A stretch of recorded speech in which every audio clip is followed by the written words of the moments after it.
To start with some basic questions about your life before your service. So, just like introduce yourself, when you were born, how your family was like, stuff Okay. like that. Yeah. My name is Terry Smith. I know Nick through running, ran cross country and track for me, and I've known his family before that. His wife coached him when he was in junior high, or my wife coached him when he was in junior high. Anyway, my background is pretty much not exactly a great family life. The Army got me right.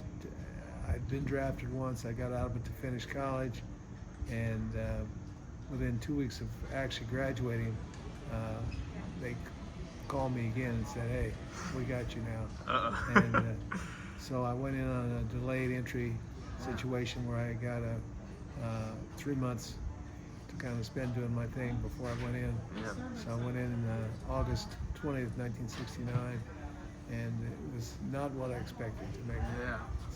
So So I heard you got drafted. So I mean, you really didn't have a why. Did you want to go? no, I really didn't want to go in the military. I mean, I was prime meat for the military though, because I was a jock.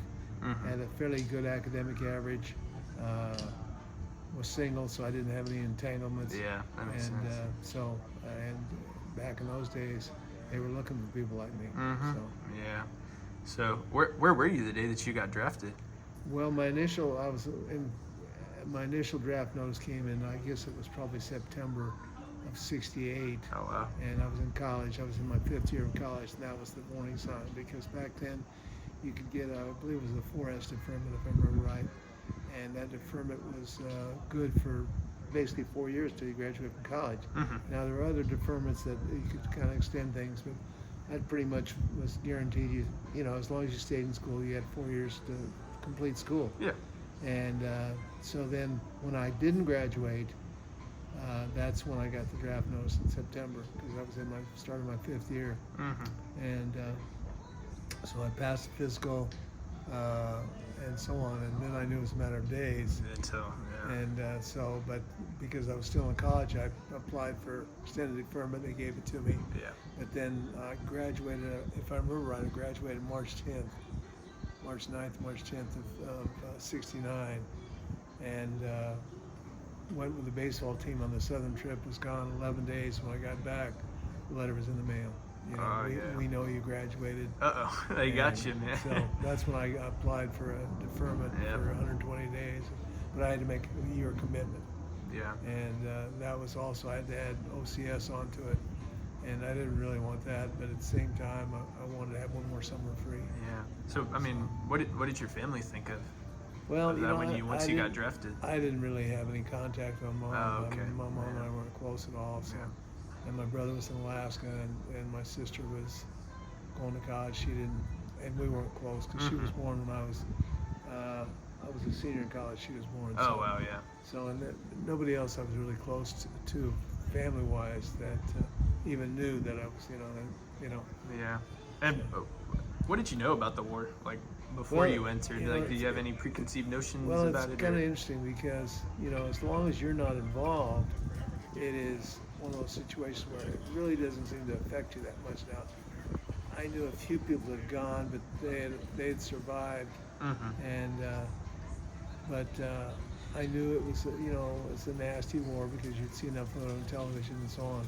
But I really didn't have any real concept, because in my mind, I'm a jock, I'm a goofball. I'm not really, I'm not a soldier. That's just not my mentality. Yeah. And everything else. So I really, I didn't really think a lot about it, or have much, it didn't really, even cross my mind that I would even ever go.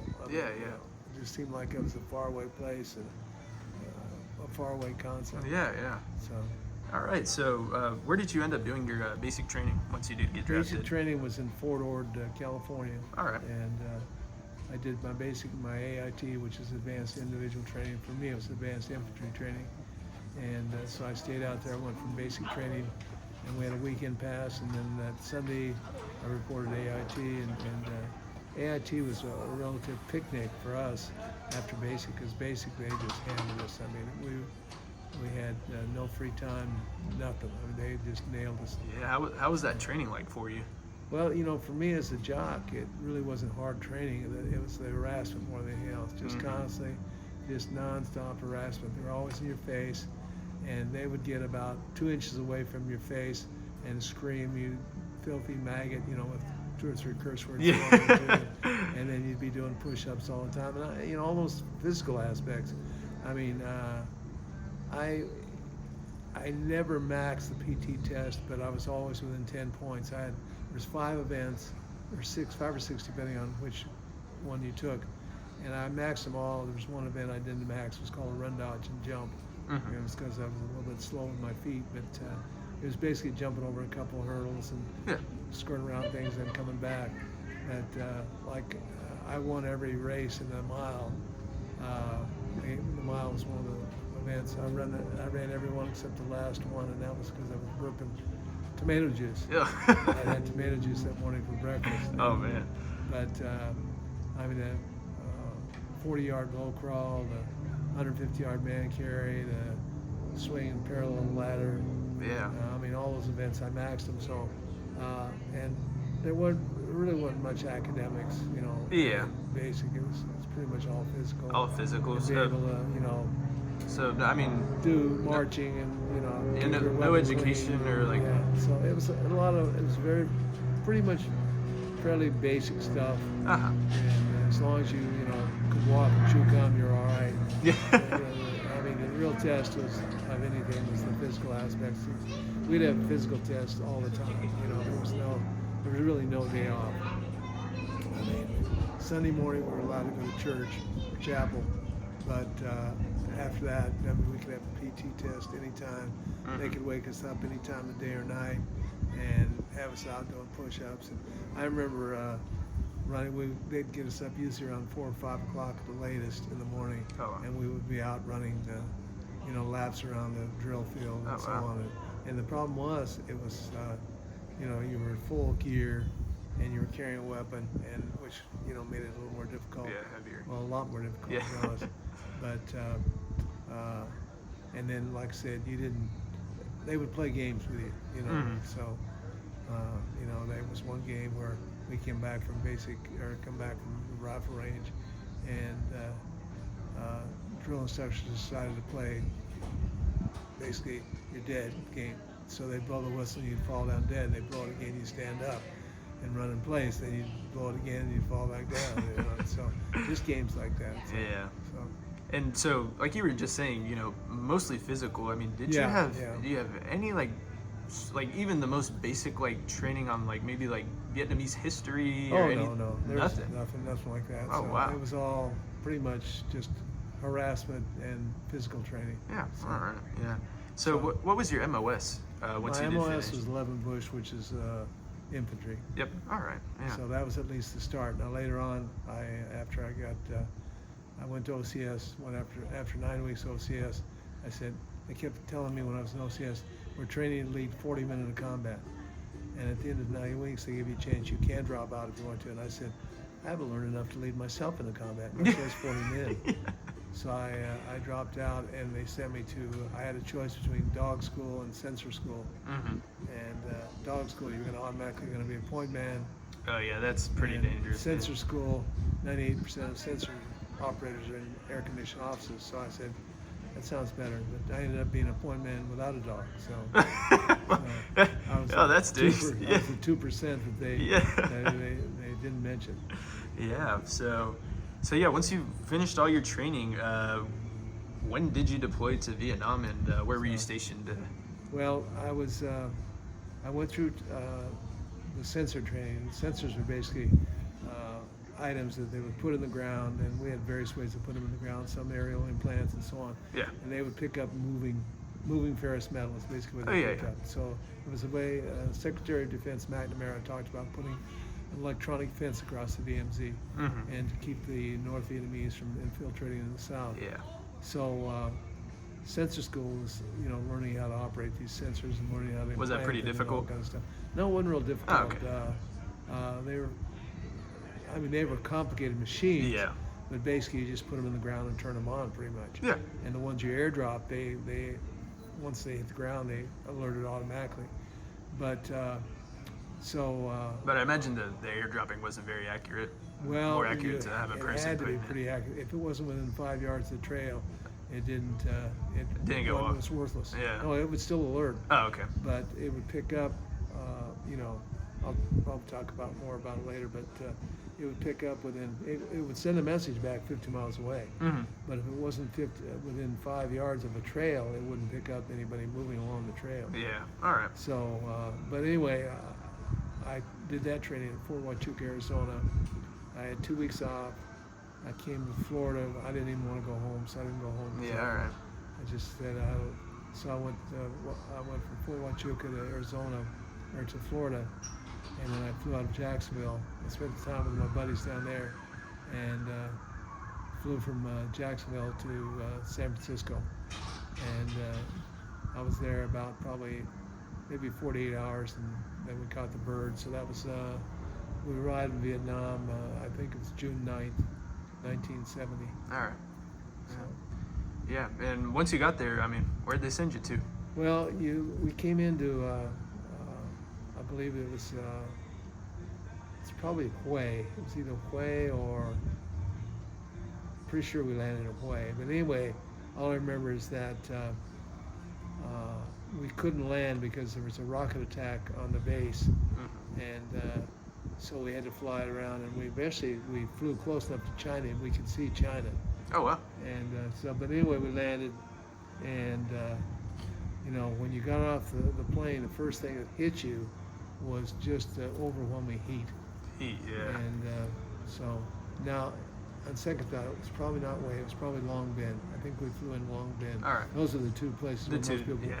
But I'm pretty sure we flew into Long Binh, and like I said, and also there's tremendous smell. There's just a lot of it is because the waste material doesn't go in a toilet. Yeah, they don't have anywhere to put it. They burn it, and so the smell kind of overwhelms you.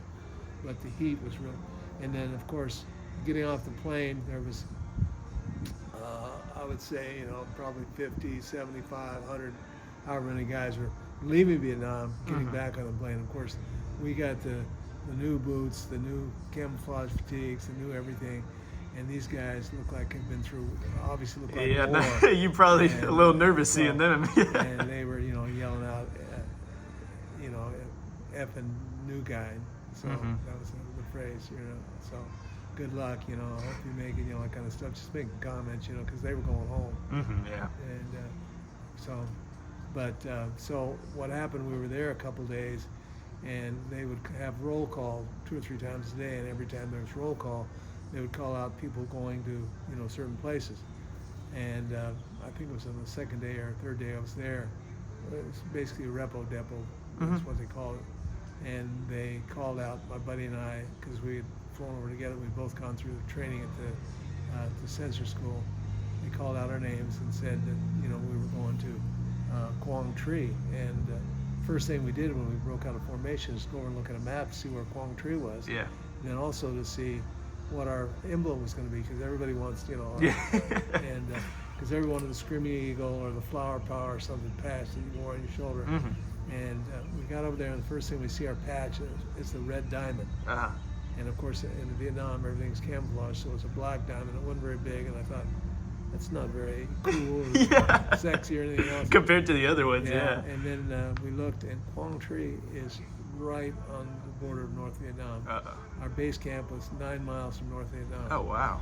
And of course, it makes sense, because if you're going to try to put sensors, and protect the, the people DMZ, who come across, it makes sense. That's where we'd go. So anyway, we, within, I think either later that day or the next day, we got on it's either C-130 or C-123. They were the basic transport planes, and we made a couple stops on the way, and finally we got off. And I think there was just 2 of us that finally got off there. And it was a guy by the name of Terry Templer and myself. We got off, and some guy drove up in a Jeep and said, "You guys with first and fifth, you sensor guys?" And we said, "Yeah." And then we threw our duffel bags and hopped in the back of the Jeep, and we maybe went because Quang Tri, the main base camp of Quang Tri, I think it had close to 10,000 people there. Oh, wow, So yeah, that's a large amount, yeah. Like a small city.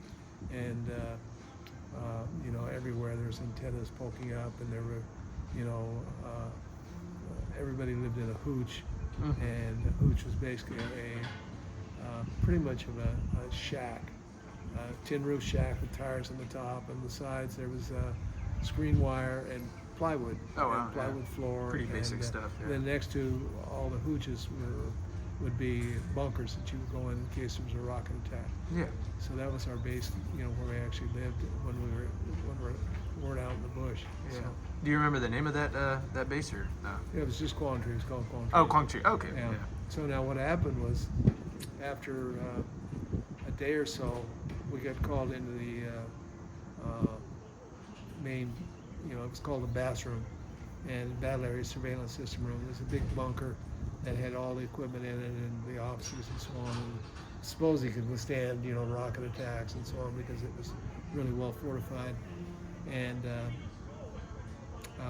our lieutenant was Lieutenant Jovalakis, and he said, guys, he said, you know, there's two openings that we've got to fill, and one is on Firebase Fuller, and Firebase Fuller was well known as received more rocket attacks than any other firebase in Vietnam. You don't want to get so sent close. there, yeah. I mean, it was about a mile away from North Vietnam, and it was basically a hill. And on the top of the hill was Americans and some Vietnamese, so you know, some you know, friendlies, and then the bottom half of the hill was pretty much controlled by the bad guys, oh, wow. NVA, and so you would pretty much fly in, and on top of Fuller, you walked in trenches. You didn't walk above. You walk above, yeah. So, no. Anyway, there was that job, and then the other job was to replace one of the guys that had been just killed on the team. It was a three-man team to put in sensors. And one thing I never quite understood was why it was just three of us that were putting in, you know, if we were trying to stop it. And because the border's, you know, 100 plus miles wide, however wide it is there. I don't know where, actually the DMZ, how wide it is, may not be 100 miles, but it's fairly significantly width-wise. But they only had one team. But anyway, so Temple and I talked it over, and he said, Smith, he says, you got to let me get away from the pigs, because that's what they're referred to, you know, any of the lifer, you know, long-time soldiers that were, you know, basically in charge of our existence. He says, you got to let me get away from the pigs. He says, I can't stand to be on the pigs. Yeah. You're the pigs. And he said, so I said, okay, and I went on the team. Oh, wow. And the guy I was replacing was a guy who had apparently caught a 51 caliber machine gun shell come up through the bottom of the chopper and basically killed him, and so I was taking his spot. And so my first day, actually, we did go through 2 weeks of so-called jungle training. And where'd you do that? Was that also in California? That was just, no, that was there in Vietnam. Okay, yeah. And it was in a relatively safe area near, you know, Quang Tri City and so on. And basically just, you know, they kind of prepped you on what to expect and talked a little bit more about booby traps. And they talked a little bit about that in basic training, but not that much, to be honest. I mean, we saw films and various things, but it was so far away, you just didn't think you know, about it. Yeah. Even when you're going through it, you kind of said, "Yeah, I'm never going," because a lot of guys that went through basic training, you know, didn't go to Vietnam. I mean, they would go to Germany or they would go stateside, whatever, you know. Yeah. So you kind of thought, you know, it's never going to happen to me. But you know, once you got there, you go, it's happening. Yeah, you better pay attention now. So anyway, so we went through, you know, probably a week of jungle training. So my actual first day in the bush, because I got into the country in June 9th. My first day in the bush was July 1st. Oh, wow. And so I believe we either flew out or they jeeped us out to either Charlie 2 or Alpha 4. That was our base camps that were real small base camps, and they were right next to the border. You know, they were both within a mile or so of the border. And so we went inside of a bunker, and it's a concrete bunker. These had concrete bunkers because they were, once again, being that close to North Vietnam. A lot of rocket They were constantly fire, getting rocket attacks and all this kind of stuff.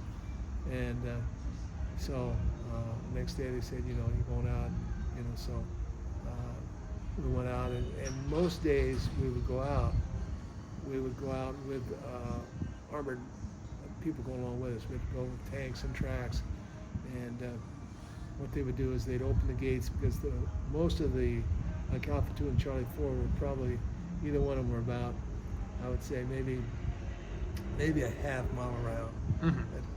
Maybe not even that big, probably close to the size of a football field.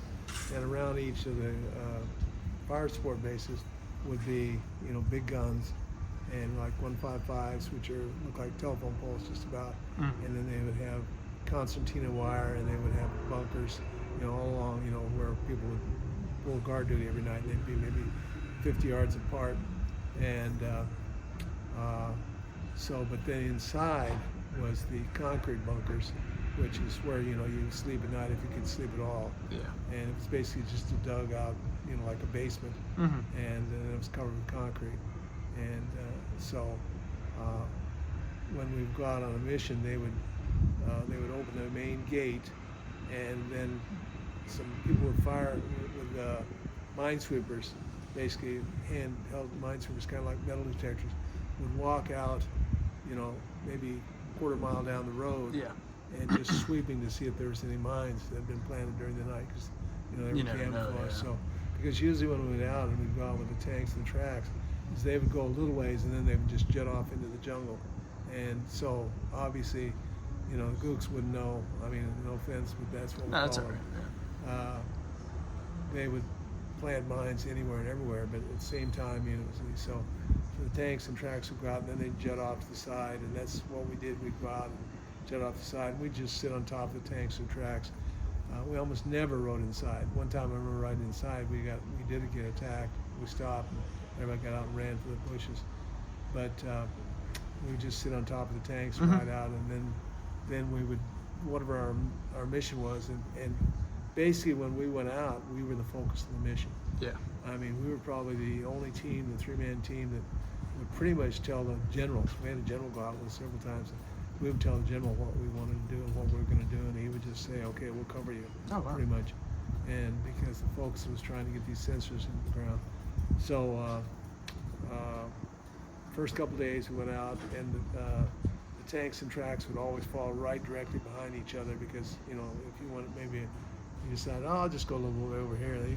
That may have been where, a mine was set and so on. So the lead tank was always kind of the guinea pig. But, you'd pretty much go where there weren't any, still kind of semi-jungle. But this area and that general area right there had all been defoliated. It's called Agent Orange was used. And our operation was called AO Orange. Oh, wow. But anyway, and there was lots of jungle around us, but near the fire support bases, it had definitely been defoliated because they didn't want gooks to be able to sneak up on us. Yeah, that makes sense, yeah. So we would go out and whatever the mission was for that day. And July 3rd was the first day we actually made contact. And they called us into the office and told us that we were going to a place called the, let's see, what was it called? Going brain dead. Marketplace. It's the marketplace. And they said they spotted 60 gooks, aerial reconnaissance, and spotted 60 gooks the day before. And so they wanted us to go out and set up sensors out there. So we basically went out, and we went, we parked, and you could see North Vietnam. I mean, it was, of course, we were so close to North Vietnam. But you could see literally a flag flying on the other side of the river. Oh, wow. Yeah, real close. So anyway, they stopped, and the tanks and tracks set up what I call wagon train. They set up a little perimeter, and there must have been, I would guess, maybe a dozen tanks and tracks. Tanks are the big guns. The tracks are the smaller, more like, look like a box. Like they still have 50 personnel carriers type thing. Personnel carriers, what they were. And the tanks had the big guns and so on. So, but anyway, they set a perimeter, maybe 100 yards around, and pointed all the guns out. And then we actually we had 9 guys go with us, and we started hiking it down into the marketplace where they spotted the gooks. And it wasn't too long before we spotted, and we were probably about a half mile away from the armored personnel carriers and the tanks, and we spotted some, obviously, cigarette butts and signs that somebody was there. Obviously, it was not American. And so we came to a place that looked pretty good, and Brown, who's our director, or our leader of our team, Lane Brown, the guys from Mike Malloy and Lane Brown were the vets that I joined, and Lane Brown was the leader. He was a sergeant. He was actually ended up after the war. He survived. He was a pig farmer in Montana. Oh, wow. But anyway, he told Malloy and I to set up a sensor at this one spot right here, and we were going to put in what was called a maggot, and a maggot would pick up moving ferrous metal. And so what would happen was these sensors would go on the ground, and you would extend them over maybe 200 or 300 yards. And one sensor would be one would be 2, 3, 4, 5, and they would be a sensor string number like 9, 7, 4, 5. Yeah. And of course you'd use, basically everything was divided up in 10,000 meter grid squares, so you knew exactly where it had been placed. And so we put the maggot was usually the second sensor on our trail, because the sensors would pick up monkeys. Yeah, so just anything moving, pick up any movement at all. But then the maggot would pick up moving ferrous metal. And basically the maggot was about the size of a beach bucket, and then it had a cord attached to that, and then what looked like, you might say, a policeman's flashlight. It's about that size. And and you plant them all on the ground, and you leave the little antennas just sticking out of the ground. You couldn't see it unless you just stepped on it. Even then you weren't even sure what you're stepping on. Anyway, so we just started putting this maggot in the ground, and all of a sudden you hear this pop, pop, pop, and somebody screamed out, "Hit it!" And I dove to the ground, and Malloy and I were right together, and between us was a guy who had a radio. And so within seconds, it literally started to rain bullets. I mean, it was like nothing you could ever imagine. And I mean, it was just literally raining. And what had happened was the Gooks were about 75 yards in front of us. They fired on us, and then they fired rocket-propelled grenades up on the tanks and the tracks. So the tanks and tracks just pivoted and started firing where it was coming from. And it was basically, kind of like bam, bam, bam, and we were in direct line of fire. They were right in between us. So the tanks and tracks were really where a lot of the firepower was coming from. And of course they were laying down some, heavy fire. And I mean, the leaves were falling on us, and I'm thinking, oh crap, this is the real thing. And so we were kind of behind a big anthill. And I was, like I said, I was between the two of us. We were all like, just literally side by side. And I said, because I was a little further back, I said, I better pivot around and cover our behind, back behind us. So I was standing as low as I could. I mean, if there was ever a snake that got more than, So anyway, and as I was crawling around, staying really down, sucking dirt, I mean, bullets hit, by my shoe, by my boot, and I said, oh crap! I mean, this is serious stuff. Yeah. And so anyway, the guy on the radio got on the radio, and he called the main base camp back in Quang Tri, which was, maybe 10 miles away or so. And he said, we're in some heavy SHI. He said, if you don't get us some help, we're dead. Toast, yeah. And so within a few minutes, I overheard choppers in the air, and I'd never heard these choppers before because they were very distinct sound. And what they were Cobra gunships. Oh wow! And Cobra gunships, even though the math does not work, their reputation was they could put a bullet in every square inch of a football field inside of a minute, because they were putting out 10,000 rounds a minute. And when they fired, the first time I heard them fire, I heard them, of course, I just kind of turned my head aside, and I could see them floating up ahead of us. And they said, "Pop smoke, identify where you are." And we did, and so one at a time they would dive in, and there would be whoo, whoo sound, and that was the rockets and the grenades they were firing.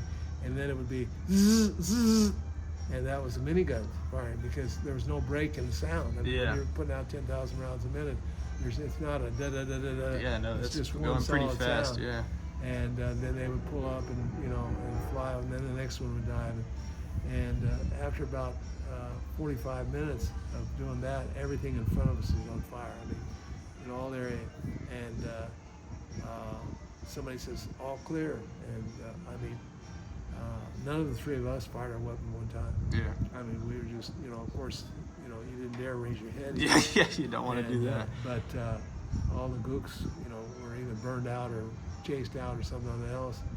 And we got up and walked back to the perimeter where they, But anyway, that was, and what really stands out, because it was July 3rd, was that was the day my roommate, I would have been in his wedding. He was getting married back in the States. Yeah. So I know which place you'd rather be. Yeah. But that was my welcome to. And so that was how many weeks in being there? Well, it was the third day I was in the bush, and I got to June 9th. This was July 3rd. That's right. So it didn't take long. Yeah. Well, that's a hell of a welcome, like you said. Yeah. They didn't. And waste no time. Yeah. So. Yeah, and so, like you said, that was let the train pass. But like you said, that was just when you got in there. And was that pretty much your experience, your whole deployment over there? Or? No, it pretty much. We weren't in a lot of firefights. We were in some, and there was some where they got us out in time. Now, the thing that was good about our team was most like typical grunt teams were out on long range patrol and so on. They would go out and stay out for a week or two. Mm-hmm. Because of our situation, we were on call at literally 24 hours a day, and as soon as we got the mission done, they would get us out. Yeah, because we were the only team like it, and that's one thing I didn't understand. Why didn't they have more teams? But anyway, they would get us out of there. So I mean, if a general was flying, somewhere near the area, they'd say, "Go down and pick these guys up and get them out of there, and get them back to the main base camp." Mm-hmm. And so. We would. There were times where we would put. One time we put in a string of sensors, and we had. I think there were 6 guys that come with us. A lot of times we were just the 3 of us by ourselves. Yeah. But this time I think we had 6 guys with us, and we'd set up a little perimeter in these bushes. It was actually bushes and trees. It was fairly heavy jungle, and depending on where you were, if you were walking through elephant grass was. Usually be 6-7 feet high. Oh yeah, wow. And but it was, I guess it was August that I got appointed as point man, so I was going to lead the way through the, so that's that was my job, and and they knew, they'd seen that I had, because I was in pretty good shape, and I was an ex-runner and so on. So there was times where we were trying to finish a job, and I would have to do it, and they would cover me because they were just dehydrated, totally exhausted. Second wind, going slow. Because you were going through water we all had 2 or 3 canteens around our neck, and of course you couldn't get water out there. You just have to dip into the stream and throw in an iodine tab, and then wait 30 minutes and then drink it. And you'd drink it hot as squat. You didn't care what it tasted like. You're just so dehydrated. Yeah. But anyway. I was not a real good map reader, but I was good at, like Lane Brown, who was our leader of our team, would say, "Okay, Smith, head toward that big tree, or head toward that hill." And so anytime I was walking point, I would never, ever go on trails. Yeah. Because that's what got booby trapped. I would always break trails through the jungle and so on. So, but one time we went out, like I said, we'd gone out, we'd put sensors in the ground, and immediately, it was when we were, like I said, the 6 guys, we got, they were covering for us. Immediately we got a call on the radio, and they said, they think there's at least 200 alerts. I mean, it was like there had to be a regiment of NBA or something that had just alerted, because as soon as you put the sensors on the ground, it would start sending.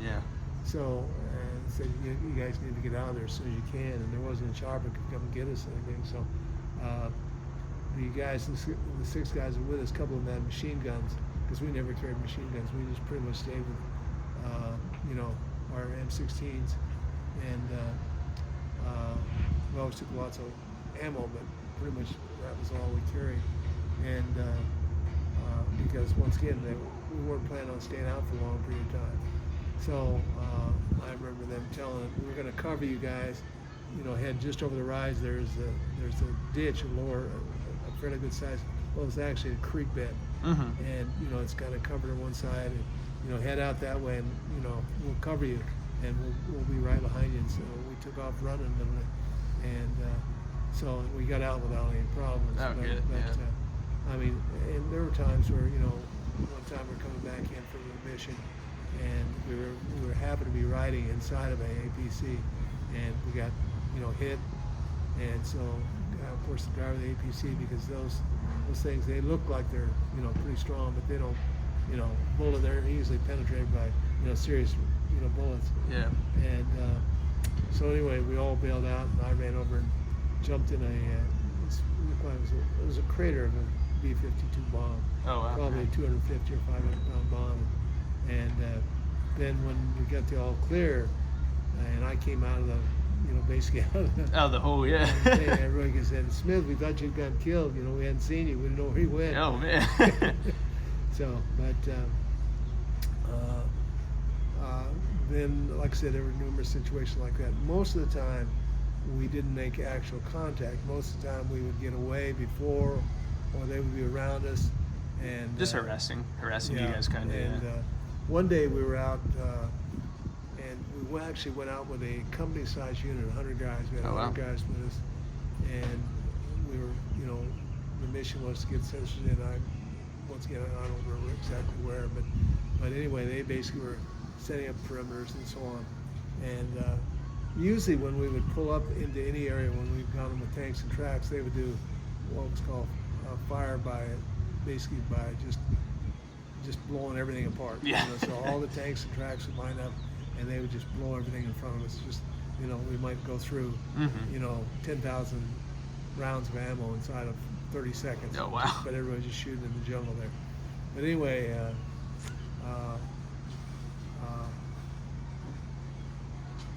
let's see, which story was I going to tell you? What was I talking about? Just another one of the times that you were going out sending sensors. You didn't know exactly where, but... What I was going to tell you was we had 100 guys out there. Yeah. And we had 27 guys wounded and 1 man killed. Oh, wow. And nobody saw a bad guy. Seriously? Nobody saw a bad guy. So, they were always hitting this, guerrilla warfare, that type of thing. So, yeah. When you think about that, you go, wait a minute. 27 guys wounded, 1 man killed, and nobody saw a group. Nobody saw anyone, yeah. I mean, that was what was scary, because you never knew where they were. Yeah, even when you were back in the base camp. Yeah. The mama sons that did your laundry for you, and so on. I mean, they could very easily be snipers. You never knew. You're right. Yeah. Sappers or whatever else. But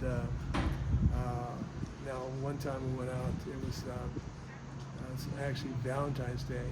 Oh, wow. And we'd actually gone out, probably a week or so before, and we'd set up, we'd actually build a bunker, and we were along Highway 9, and it was, I believe, when we were invading either Cambodia or Laos. Oh, yeah, the incursion into... Yeah, it was in January or February of 1971.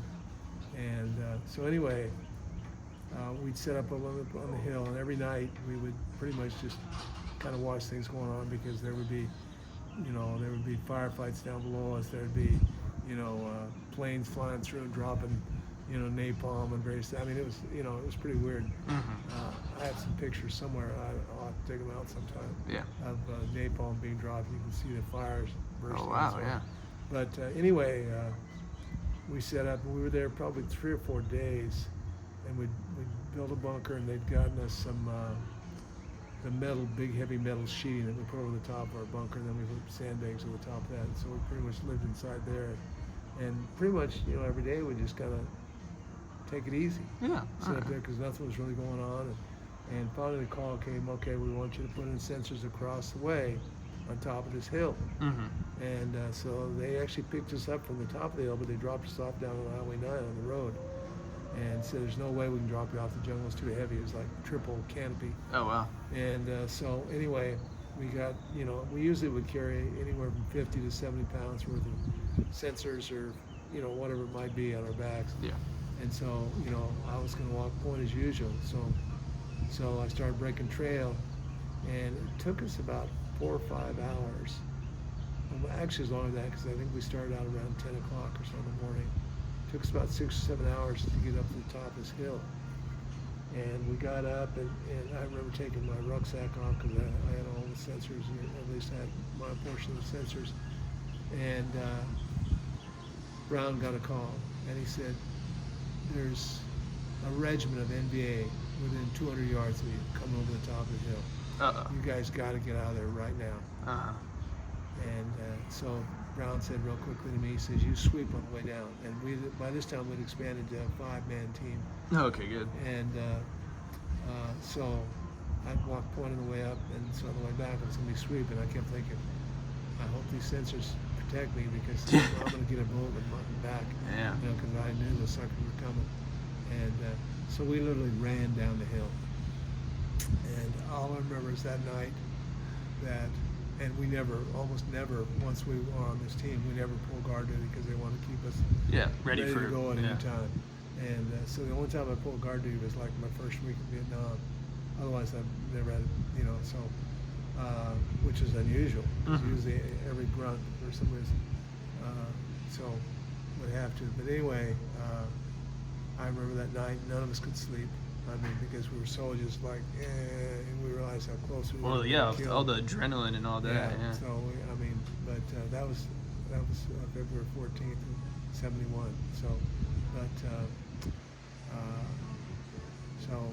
it was, like I said, it was constantly, the scariest thing I think was when we would go on aerial missions, because you would go on an aerial mission, and basically what happened is the inside of a Huey helicopter is probably about like maybe 2 of these tables. Oh wow, yeah. And not very big at all. And there's a gunner back here, and there's a gunner on the other side, and there's a pilot and co-pilot. But the actual area where you have any room is probably, it's not quite as big as 2 of these tables together. But anyway, so we would have all our sensors, and we would drop what was called ADSIDs. An ADSID looked like a small rocket. It was about this high, and on top of it looked like a green plant, which was actually antenna. Oh, okay. And then it would have a little smoke pot on it that was camouflage. And so when they hit, they were aerodynamically balanced, and then they had a plate. There was a plate on the top that would stop them from going to the ground. Otherwise, they'd just go straight through. But they were very aerodynamically balanced, and so when you toss them out of the chopper, they would just pivot on down and hit. And so we would have 3 of us would be inside the chopper, and basically one guy would be roped in, and he would hang out the chopper. Oh, wow. The sensors. And one guy would be marking the map, and the other guy would be kind of handling the sensors off, yeah. And also trying to spot where they landed and so on. And the chopper would basically be going slow as SWAT. I mean, because they had to, because we needed to get these real close to the trail. These were all, it's either really heavy jungle, or it was, they felt like it's too hot an area for us to try to get in there. That, we would be just, we'd get killed for sure. Mm-hmm. So they would be going very slow, and we would always have 1 or 2 Cobras, gunships, with us. They would be flying parallel to us, but going about as slow as you could go. And so, pretty much, you drop them, then you mark them on the map, and so on. But it was like you were just waiting to get shot out of the air. Oh, it's not a good feeling. And it's like, here I am, shoot me. And, of course, all the time you're hearing about guys getting, choppers going down, choppers are crashing all the time. And so, and I don't like flying anyway, so I really, of course. And there's no, you're just, it's like an open door. Mm-hmm. It's open on both sides. You don't have any seat belts on, or you're just, and so that was always really scary when we did aerial drops. And I was always, when we get back from those suckers, I'd be kissing the dirt. That's how glad I got back. Okay. Yeah. So, and how was just life in general, like your interactions with the Vietnamese and maybe Vietnamese forces when you were on the base? The Vietnamese, the friendlies, the South Vietnamese, we always got along with them well. Oh, okay. And, they were very friendly, always friendly. One time, we had a couple congressmen come in. Oh wow! And they wanted our team to escort the congressmen, so they flew us up to the top or at least high enough up on Fuller, where we could safely escort the congressman up to the top. And we were up on the top, and we escorted them up there. And so that night, of course, we had some sea rations, but then I had a couple of Vietnamese come to me and say, "G.I., you want chop chop?" Mm-hmm. And which obviously is food, and so sure, yeah. And so anyway, he brought me a plate with noodles and some kind of meat on it and so on. Definitely better than the rations there. It was cooked. Yeah. Sea rations. Although we did have some LURPs, which are long-range reconnaissance patrol food, which was dry food that you heated up and so on. But if you couldn't heat it up, it's pretty nasty. And it came in like bags. Yeah. And so anyway, it was good. You want more chop? Yeah, more chop. And I pointed at the meat and I go, like, what is that? And he goes, #1 rat. That's what it was, a rat. Oh my gosh. Well, they had big rats, because the rats will obviously go anywhere there's any kind of leftovers. And of course, food would get tossed out. Yeah. Especially with the sea rats and so on. So we would, so he would say, #1 rat. So then, it was good though. So. Yeah, I mean, it's food, Generally, we you wouldn't. Fine, we had mama sons that would do our wash for us, and so they would come and pick it up. And one thing we noticed was that during the regular, when the weather was nice, because the monsoons didn't hit until September. End of September the monsoons hit, and pretty much it would rain all the time. It was just nonstop. I remember calendar days we went over a month without seeing the sun. Oh wow. And everything was muddy as squat, and it was just and so on. But you'd still turn your fatigues in and get them washed, and they would come back and they looked like they'd been in the cleaners. I mean, they were in a plastic wrap and folded and neatly pressed, all this kind of stuff. But once you took that plastic off, they just stunk to high heaven. I mean, and you go, what in the crap? Why do they smell so bad? What'd they wash them in? Yeah. What it was what happened was they don't have dryers or anything like that. Oh, so they had they just dry them out in the air. So what they would do is they had this, kind of like an outdoor gymnasium, and they had rafters, and so they would hang everything up, and then down below to get some heat, they would burn buffalo SHI. Oh my gosh. And water buffalo SHI. And so then of course it would rise and the smell and everything. Oh wow. And so, matter of fact, speaking of that, one of the first things you had to get used to is we didn't actually have, any hot showers. It was a big, it must have been 500-gallon thing of water propped up on stilts, and then there was a so-called shower room. Basically, it was plywood walls with screen wire, and you would go in there, and mama sons would be in there washing their clothes or washing our clothes. Yeah.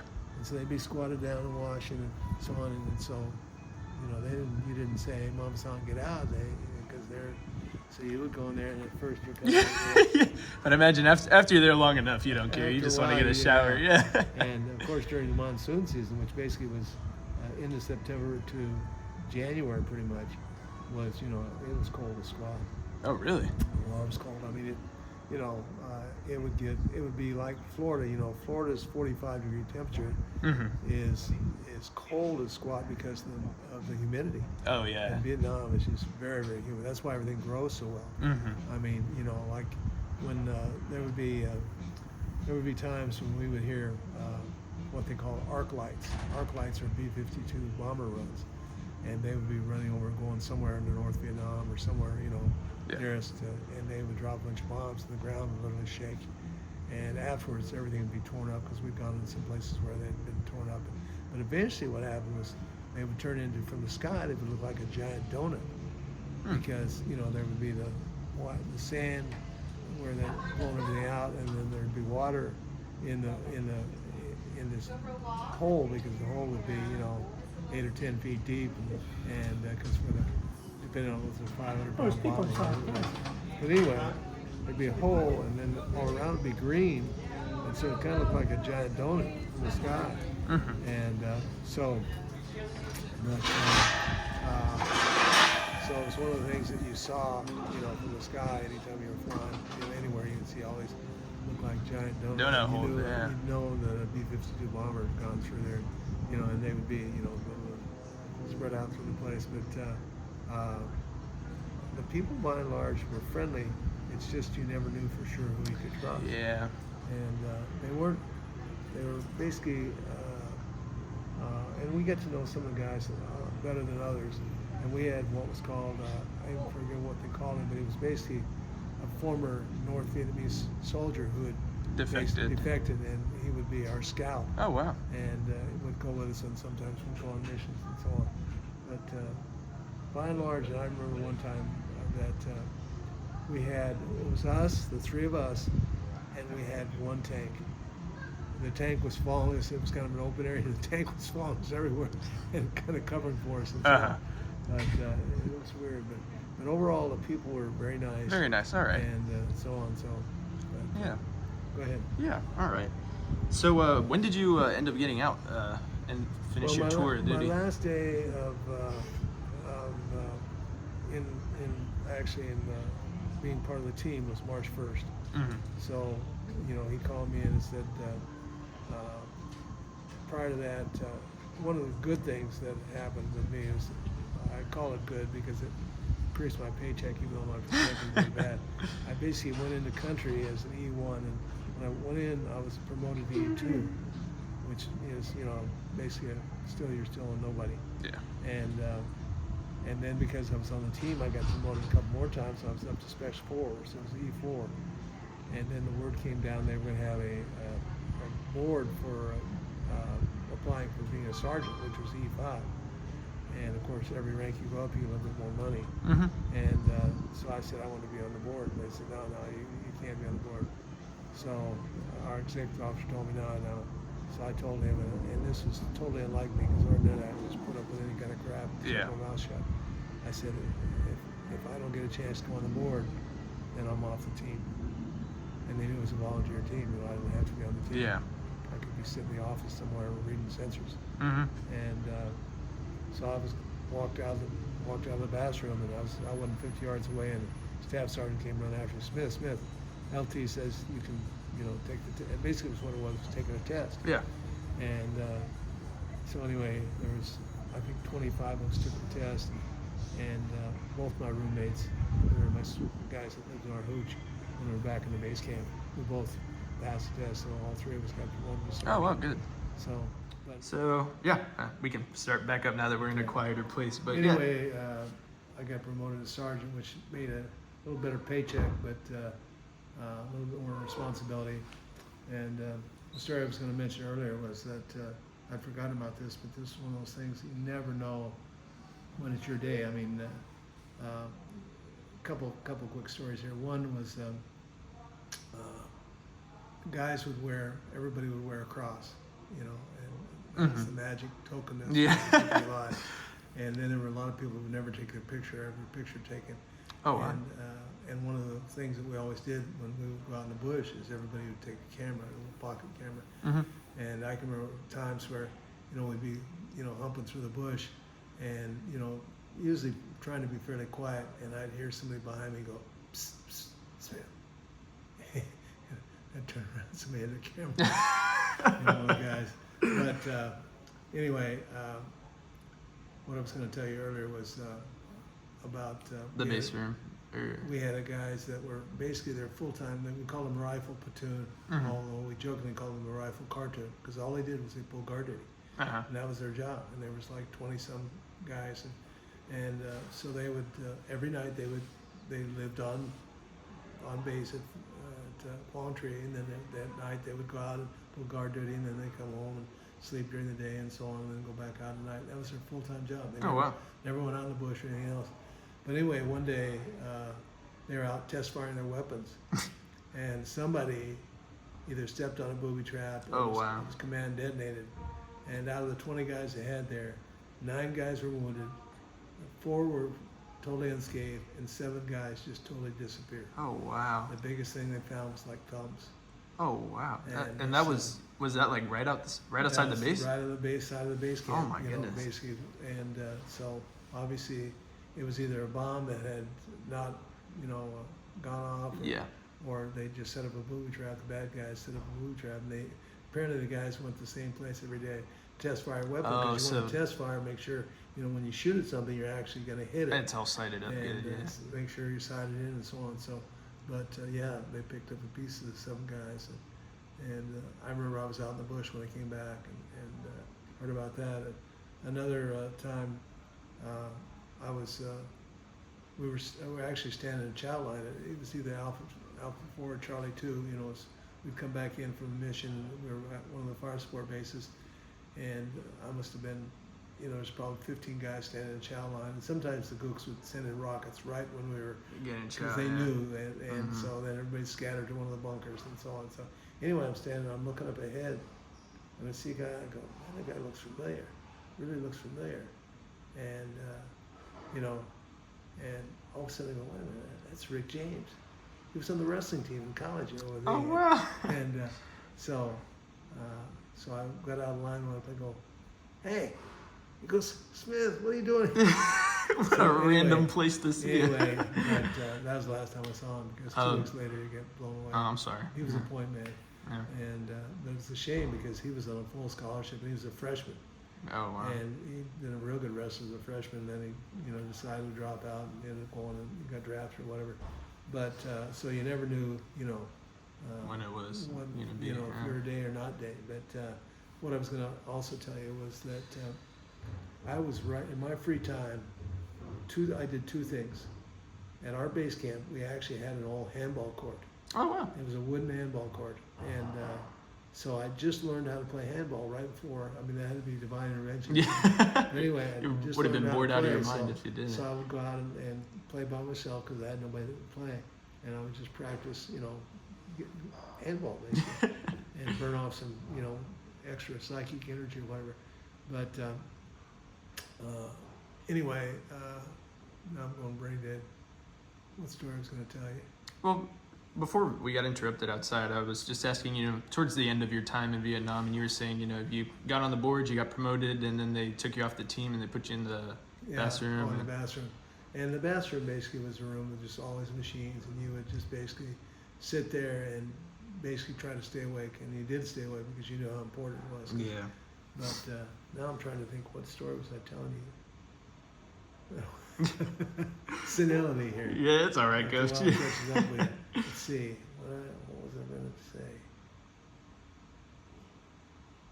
Now I'm going brain dead. Anyway, so that would be, your job basically was working in the bathroom. And the bathroom was, pretty much where everything was centered and so on. So, and we'd each pull shifts, and that was I usually had a night shift, and so I would work usually from 11 at night to 7 in the morning, and then go back to the hooch and try to sleep, because, and speaking of things you did in your free time, I remember one time we were at the base camp, and we'd made these chairs, basically to sit in and so on, and the flies were always around us. So one time we said, we all had fly swatters, so we decided, let's see how many flies we can kill. So the goal was, you can't move out of your chair, and we were kind of like a little, like how far apart you and I are, and then it was like a three-legged. Yeah. And so we sat there, and inside of an hour, we killed over 500 flies. Oh my goodness! And you didn't even make a dent in anything. No, yeah. no. So, but I mean, that was just, oh, I know what it was. All right, there we go. So, got it back. I was writing in my free time. I was playing handball, and I would write letters. Oh wow. And I figured out finally that I was writing off and on to 90 different people, or at least I'd sent letters. It was free mail, so I can. Yeah. So anyway, I was writing all these people, and so I'd been on a bus one time. I was going from somewhere to somewhere, and I met this guy that looked a lot like Bart Starr, the quarterback for Green Bay Packers back in those days. And we started talking, and he was a counselor at a boys' home in Ohio, Van Wert, Ohio. And it may not have been Van Wert because that's where one of my buddies was from, but it may have been Van Wert. Anyway, it was Ohio. Yeah. And so I was writing to him and telling him, and he was writing me stuff back and so on. And one day he sent me a newspaper. It was just newspapers rolled up, and on the front page, the top of the front page of the newspaper said, "Soldier describes nightmare of Vietnam." Mm-hmm. So okay, he sent me an article about Vietnam. So I'm reading all and go, wait a minute, this sounds familiar. And it was one of my letters. They're your letters. Wow. And I was looking for one. I can probably find it now. Yeah. See if I can send you a copy or have Ruth, Yeah, I mean, I could come back to Lakeland and we can talk again. But anyway, the title of the article is "Soldier Describes Nightmare of Vietnam." Wow. And so I still have copies of it somewhere. But it was just one of those things that, and one of the stories I was telling in the letter I'd happened to write him was I said the other day, I saw 3 or 4 guys, and they were standing around a couple of dogs, and they were laughing. And I thought, what's going on? And so I walked over, and these 2 dogs were stuck together. And of course, pretty hard up for entertainment. And I said, we got to be pretty hard up for entertainment. And then this was a bad, not a good situation, but one night I went by a hooch, one of the places where people lived. Yeah. And there's 16 guys lined up outside the hooch. I thought, what are these guys lined up for? Yeah. And so Mama saw, and but 16 of them, were lined up, and so. And kind of expanding on that, like during your whole time in Vietnam, did you ever hear or even maybe experience yourself like any sort of like questionable things that were going on? I know you just mentioned that story, or war crimes even. The most questionable thing was that I think our unit was either 44 or 45 guys, and I think there was one other guy that weren't using drugs. Okay. Yeah. Everybody was using drugs. Oh wow. Yeah. And we were and matter of fact, the guys one time we were when we'd have chances back at the base camp, we'd get together a lot of times. We'd make kind of a potluck stew and everybody'd go down. Yeah. We had what was called an EM club, and there would be beer, and there would be somebody fix some food or whatever, and sometimes we'd get some steaks and so on. Yeah. And so anyway, I was at that, and of course I was eating whatever was fixed and so on. And the next day, a bunch of the guys come to me, hey Smith, how'd you sleep last night? I go, fine. What's going on? And he said, we put LSD in your food. Oh my gosh. So I mean, I must have either slept it off or whatever. Yeah. Well, yeah. Good thing you weren't awake for that. So everybody. I remember one guy who was using cocaine, shot up and in his leg because that was the only place he could get a vein, and I was near him, and he just had this look in his eye like he was from outer space or whatever. But we did have, it was during that time when we had this EM club. It had a jukebox or some kind of music box, and they would get cold beer and so on. It was pretty near our hooch. And while we were gone, apparently some of the black soldiers had surrounded it and taken it over. Oh, wow. And so I wasn't there when that happened. I was down in the boonies when that happened. Huh. But what ended up happening there? There was a situation that happened right at it seemed like it was right at the end of my tour, where there were a couple, and once again, this was a black situation where a couple of black soldiers, because there were some problems. I mean, the black soldiers would come into the cafeteria, or where we ate, and they would always greet each other with a bunch of daps. And, and that was just a normal greeting and so on. And nobody thought anything about it because, they did it all the time. And, but anyway, apparently a white lieutenant, or maybe it was even a major, had gone to one of the hooches and told a couple of guys to turn down the music, and which reminds me of another story. And they had shot him, they'd killed him. Oh wow! And which reminds me of the story. I'd forgotten all about this, but we had a new sergeant major come in, and basically he was a real lifer. I mean, he just was, like you said before, a pig, right? A real pig. Yeah.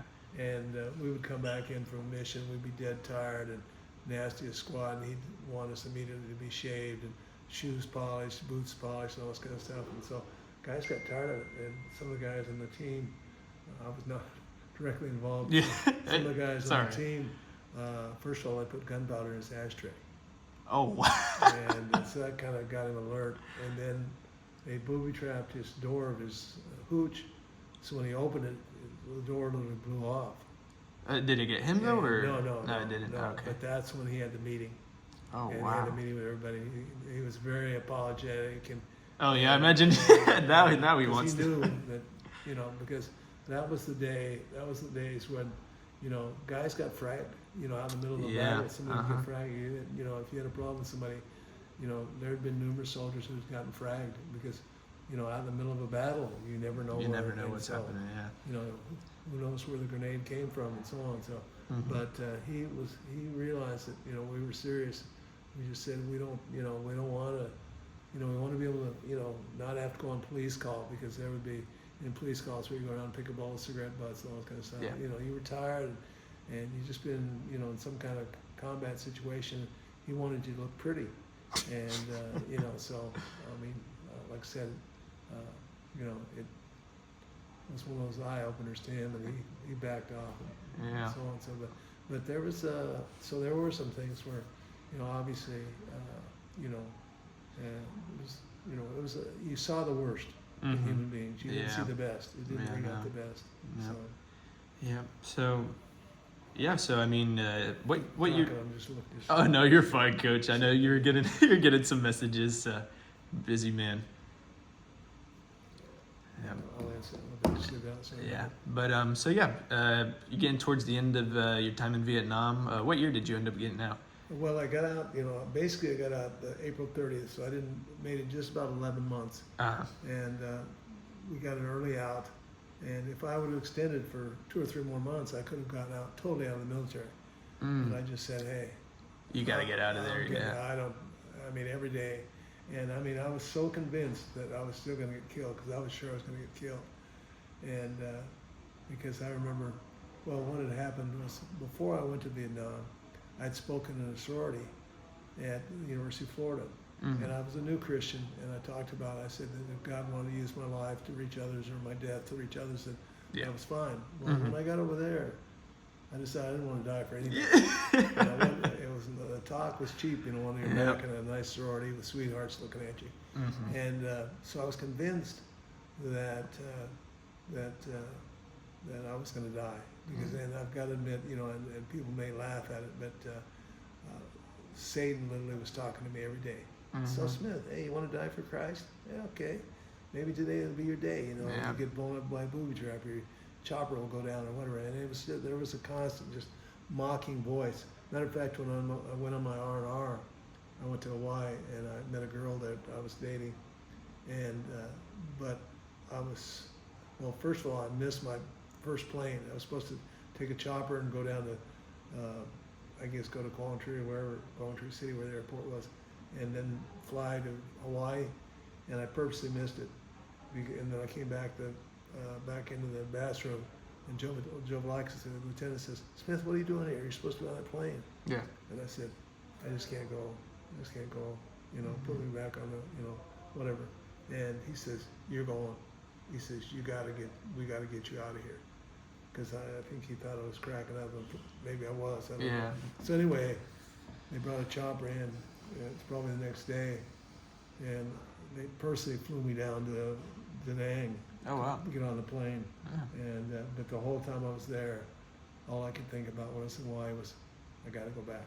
I got to go back. I mean, I didn't enjoy myself at all. I mean, I just the whole time. It was almost a relief when I got back because I was, you know, because I was convinced I was going to get killed. I mean, as a matter of fact, I didn't even mention this, but my first couple of months in Vietnam, I was giving my paychecks away to buddies back home because I said I'm never going to live to spend it. Oh wow! And so I was giving it away, and so you know, it was just one of those things. And even when we were leaving, you know, the day we were leaving, I was getting on that jet. I was thinking, you know, somebody's going to shoot us down. They're going to have a, you know, rocket or something. Because you know, if a rocket hits a plane, I mean, everyone, And so I remember just that dread. And when we actually made it back, we landed. You know, it's like, I can't believe I actually made it. You know, it was just a strange sensation. Yeah. So, but you know, so I left April 30th. I left it. It was interesting because I left it. I guess it was 8:04 a.m. April 30th, and I arrived in Washington 8:10 a.m. April 30th. Yeah. Because of the times, time change and all that kind of stuff. So it was a 6-minute flight. Yeah. Really not a 6-minute flight, but it was like I said, it was one of those situations where, you know, you wouldn't wish it on your worst enemy. Yeah. But at the same time, like I said, it didn't bring out the good. I mean, I've got to admit, I think no doubt about it. I mean, God kept me alive because I mean all the situations I was in, and so. Now I did go to one chapel service, and the chaplain spoke on Luke 22:31 and 32, and he said that those verses are where Simon Peter's talking about, hey, I'll go to the death where you Christ, and all this kind of stuff. And then, Jesus says to him, Simon, Simon, Satan hath desired you that he may sift you like wheat, and after you turn again, strengthen your brothers. And it really was like, I said, that's what it was all about. God was, and hopefully I'll be able to, somewhere down the line, realize that God had his hand in all this. And for the non-believer, they go, that's a bunch of garbage. But I mean, for me, I realized that, God had a plan, and part of it was to keep me alive, fortunately. Because there's no reason. I mean, I can think back, it was 5 years to the day that I came home that Vietnam basically surrendered. And then when they were getting the prisoners of war back, I remember I was sitting in a library in Omaha, Nebraska, and I was reading about the prisoners of war being released and listening on television, whatever. And I started crying because I said I should have been a prisoner of war, because where I was. I mean, we were over the border at times. We were in North Vietnam. We should have been captured. I mean, there's no doubt about it. I mean, but I guess, God or whatever decided that I couldn't handle the pain. It was, being a prisoner of war is not a fun situation. But anyway. So you came back to the U.S. and how were you received once you got back to the U.S.? Or how was it like coming back to the U.S. after? I didn't, because I wasn't wearing military clothes. I changed into civilian clothes. I don't think anybody knew who I was or what I was doing or anything else. So I didn't have any of the baby killer or anybody yelling at me or anything like that. There obviously wasn't any parades. Yeah, for sure. But there was no, we didn't. We landed at in Washington at Fort Lewis, and then we were allowed to switch into civilian clothes. And I got on a bus and went down to see my buddy in Oregon, and then I went. I guess I flew from Oregon to Colorado to go back home. So I think that's where I flew from. So. But no, I didn't experience anything. Oh, okay. Yeah. So, and of course, I didn't talk to a bunch of people, anything like that. So. Yeah, and probably a question that you may have been asked before, but once you got back, and it might not have been like directly after you got back, maybe in your adult life after. Do you think the war was worth it? Well, I think it was really. Let's put it this way: if the same situation came up today, I would encourage my own sons to go to Canada. So because to draft, the problem or to dodge the draft. The problem is if they let the soldiers fight the war, it would have been fine and dandy. But the politics, the politicians controlled everything, and they, there were times where they wouldn't let us shoot. The bad guys were over there, literally 10 feet away, and you weren't supposed to shoot at them. That type of mentality. And so, if they let the army do their job, it would be fine. But because of politicians and so on, the goal I think was good. To try to, keep North Vietnam or South Vietnam free. And I think that purpose, that supposedly at least the purpose was. Yeah. Who knows how much graft and corruption was behind it. But the idea was right. To keep them free, because obviously not only to keep them free, but also we needed bases over there, because that it was the old domino theory. If all Southeast Asia falls, then you're in trouble. Because you don't have bases and so on. So but I think it really, so I look back in retrospect. It was a screwed up situation. A lot of kids lost their lives, and the politicians were. Had too much to say so. So, so you think that the U.S. could have won the war? Oh, no doubt. So, we had the firepower and so on. You're right. So we could have made, North Vietnam or 51st, 32nd state, whatever state. Yeah. There would have always been, I think, because because you look at the history of Vietnam. There's always small rebel groups that are always fighting the French and whoever else has tried to come in there. There's always been people fighting and trying to get their democracy. And I think, that's the right thing to do. You want to be free. And even though it's not, communism is not free, but at least you want to have control of your own, destiny. Yeah. So, But there's no doubt. I mean, we had the firepower because they were primitive. I never was afraid one time out in the bush, thinking, "Oh man, what's that noise? It could be a plane, a North Vietnamese plane." And that's got to be scary. Yeah. I mean, when you have those B-52 bombers and you have the for sure, yeah. Phantoms flying over and dropping napalm, and there had to be some real fear. But So what did you think once the war ended? I just thought a lot of guys died unnecessarily. And very little was accomplished. Yeah. And the way we walked out of there and boated out or whatever it was, it's. You feel like gave away everything almost abandoned the back, South Vietnamese. It's kind of like the situation in Afghanistan. Yeah, very similar. Yeah. So, yeah. All right. Well, so after the war, so you finished your college education before the war. Okay. Yeah. And so, I mean, what was life like after?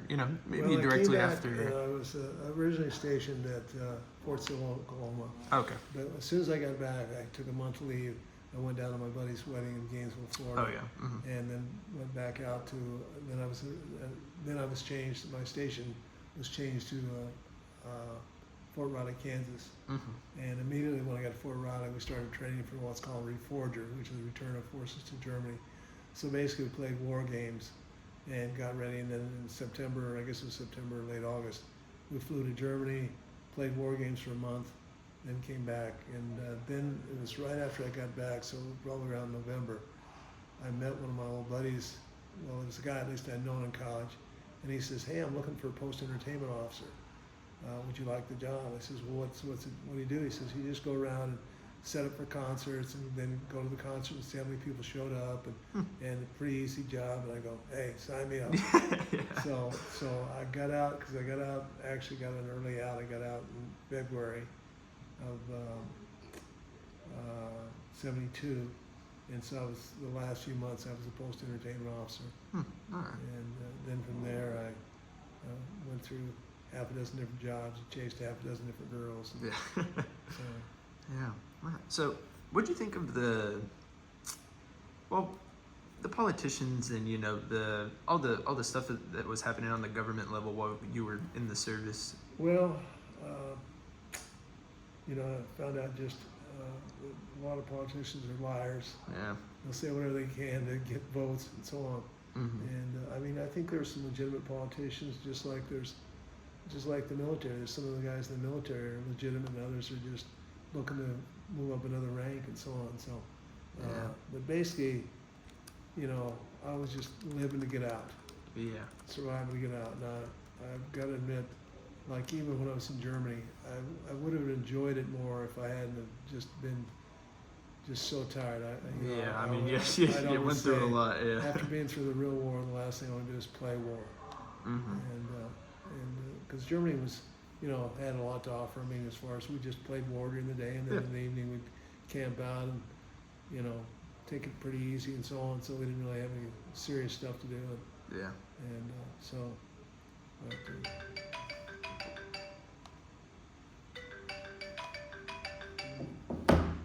turn that over. Let it ring. But yeah. So yeah, I mean, life after the war, met Miss Ruth, everything. It was a busy time. Yeah. Who's calling? Yeah, Miss Ruth is calling. Hey, you might want to answer that. Oh, there we go. All right, but yeah. So I asked you all these questions, but is there anything that's been heavy on your mind, or something that you may have thought that I forgot to ask you that you'd like to let me know about your time in Vietnam before we wrap this up? Or well, for those people going to the military, I tell them, try to get a job, get job training, because the military does some good job training. Yeah. And like my final MOS was 11 Bush L9, which basically meant that I was trained to shoot people, and then I was also trained as a sensor. The L9 is a sensor. But I basically didn't get anything that was going to really prepare me translate into the real world. Yeah, the real world. So if you're going to go in, get something that's going to be helpful. Mm-hmm. Get some training, because they have lots of good training programs and so on. But one of the things that I know is that one of the things that happened when we were in Vietnam is they offered people who were in OCS a chance to get out of OCS because they had too many in there. Oh, wow. And then they would have a choice of duty station. And they would also have 1 year of their, because it was a 3-year commitment, and they would have 1 year of their commitment dropped. And so we're hearing this, we're reading this in the, the whatever, the Stars and Stripes, which was basically a newspaper. And we said, well, wait a minute. Why didn't we get that? That was like 2 months ago, whatever. And that we got out. Now they're offering, and we would have taken advantage of that, and so on. And so we wrote to congressmen, all of us wrote to congressmen and senators and so on, and said, why don't you make this retroactive? But they wouldn't. So, but like I said, I think what I learned in the military was good discipline. I learned organizational skills. I was already pretty well organized, doing a lot of things, because and I could get a lot done in a shorter period of time and so on. But it's like a lot of things. You do things you don't want to do when you don't want to do them. Yeah. And so that was good training for that. So the military was not a waste of time by any means, but it was definitely not a fun experience for me. I mean, if I had to do it over, I would have probably gone Marines, because in the Army, at least, there was no sense of the esprit de corps at all. Okay, yeah. In the military, if you can get in a unit, if it's a special unit, or like Marines really emphasize esprit de corps, hey, you're somebody special, semper fi, all this kind of stuff. Army has none of that. I mean, at least I didn't have any of it. I mean, it was like,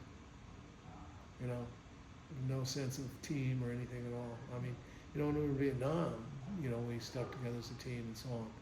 But, so when you're out in the bush, there was never any racial problems. It's back in the base camp where there were racial problems. Okay. Yeah, like how you mentioned that, the people shot the lieutenant, No, we didn't have any black guys on our team, but we had a couple of black guys in our unit, but like I said, so